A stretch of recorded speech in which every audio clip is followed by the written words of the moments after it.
ఈరోజు దైవజనాంగమ్మా, నువ్వు ఒక్కడివి అనుకోకు. ఎందుకంటే నిన్ను పిలుచుకున్నాడు, నిన్ను రప్పించాడంటే నీ ద్వారా దేవుడు చేయవలసిన విషయాలు చాలా ఉన్నాయి.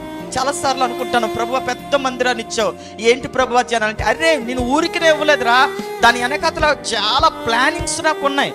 ఈరోజు దేవుడు అంటాడు, నీకు కూడా చెప్తున్నాడు, నీకు 2 బిడ్డలు ఇచ్చాడు. అయ్యో ఏటి బాబా 2 బిడ్డలు, వీళ్ళ పరిస్థితి ఏంటి నాకు అర్థం లేదు. ఆ బిడ్డలు ఇచ్చానంటే ఆ బిడ్డల ద్వారా నాకంటూ ఒక ఉన్నతమైన ప్రణాళిక ఉంది. నీ కుమార్తెల వల్ల నాకు చాలా ఉన్నతమైన ప్రణాళికలు ఉంది.